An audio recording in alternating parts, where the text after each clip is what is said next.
Hello, my name is Rizka Fauzia from registration number 33210087 from class 336007. And now I would like to do the presentation video for midterm test for classroom management course. The part one, I will do the presentation about communication with students. Uh, and the slide including introduction, understanding effective communication, building rapport with students, nonverbal communication, verbal communication, and stabilizing trust and respect. So we'll start with understanding effective communication. Definition of effective communication is effective communication involves conveying message clearly and accurately, both verbally and non-verbally, to ensure the mutual understanding. The components of effective communication for the verbal communication is word, tone, and clarity of expression. For non-verbal communication, there is body language, facial expression, and gestures. And then building rapports with students. Rapport creates trust, respect, and sense of belonging in classroom. The technique for building rapport is active listening to demonstrate genuine interest and empathy by listening attentively to students' thought and concern. And then we have empathy to understand and acknowledge student perspective, feelings, and experiences. Authenticity to be genuine, approachable, and transparent in your interaction with students. Nonverbal communication. Importance of nonverbal cues is communication. Nonverbal cues convey emotion, attitudes, and intention often more powerfully than words alone. Examples of nonverbal communication is body language. It is postures, gestures, and facial expression. For the facial expression, it is smiling, nodding, and eye contact. And then for eye contact, it establishes connection and demonstrates attentive, attentiveness. So next we have verbal communication. So for the verbal communication, we have the clear communication because clear communication in change understanding and reduce misunderstanding in the classroom. The strategies for effective verbal communication is using descriptive language, because descriptive behaviors, event, and expectation in specific and non-judgmental terms. And then we have avoiding judgmental language. So refrain from labeling or criticizing students and instead focus on addressing behaviors or actions. And the last one is setting clear expectation. Clearly communicate instruction, guideline, and expectation to ensure clarity and understanding. And then we have stabilizing trust and respect. So, trust and respect creates a supportive and conducive learning environment where students feel valued and empowered. Technique for establishing trust and respect is the first is consistency. Maintain consistency in your action, decision, and expectation to build trust and reliability. The next one is fairness. Treat all students with fairness, impartiality, and equity to foster a sense of justice and respect. And the last one is transparency. Be open, honest, and transparent in your communication and decision making process to build trust and credibility. So the conclusion is, uh, if we recap of key point discussed, effective communication is essential for building positive teachers and student relationships, fostering a supportive learning environment, and promoting student engagement and success. Next, importance of ongoing communication in the classroom. Continuous communication helps maintain rapport, address challenges, and adapt teaching strategies to meet students' needs. And the last one is encouragement for implementing effective communication strategies. Empower educator to integrate effective communication techniques into their teaching practice to enhance learning outcomes and student well-being. So the part two, the instruction is solving all the problems using the logical argumentation based on the topic of discussion in meeting 1 until meeting 6. So we have the problem.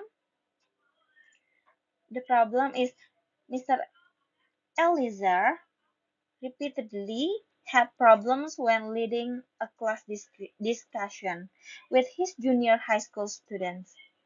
No matter how involved in the topic the students were, there were unusually several students sitting in the back who would talk, shout out silly answers, and play with objects they had brought from home.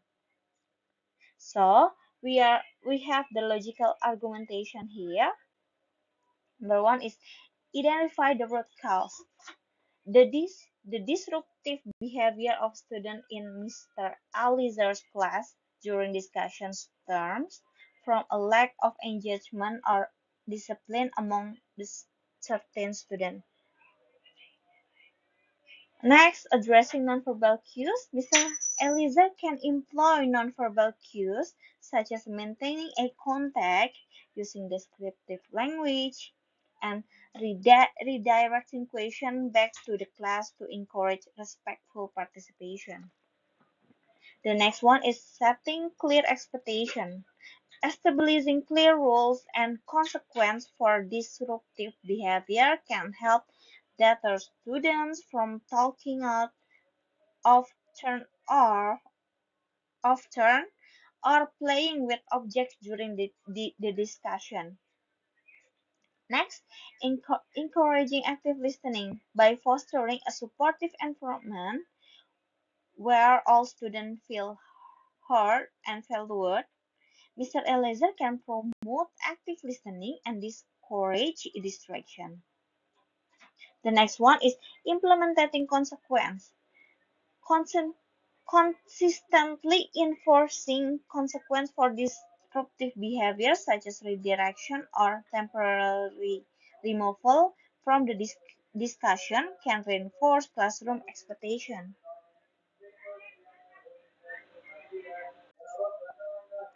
Next, we have the second problem.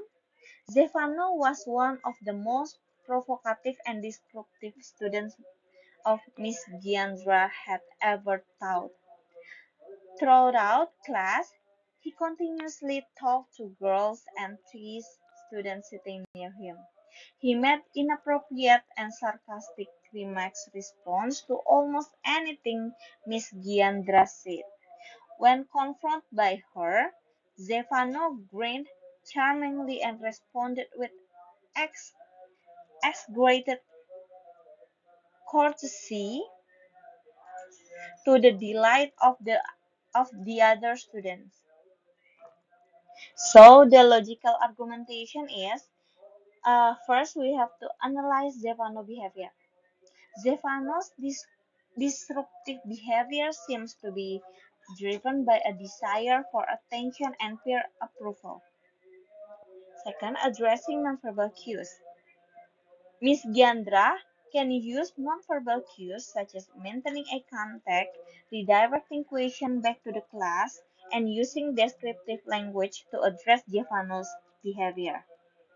Next, establishing clear boundaries. Miss Giandra should set the clear boundaries with Stefano regarding acceptable behavior during class and enforce consequence consistently. Communicating expectation. Open communication with Stefano about the impact of his behavior on the learning environment and the need for respect and cooperation is essential. And the next one is improving support system. Miss Diandra can involve school counselor or administration to provide additional support and intervention for Stefano if needed. And the last problem is Miss Yeheskila was concerned about the frequent teasing that had begun in her class.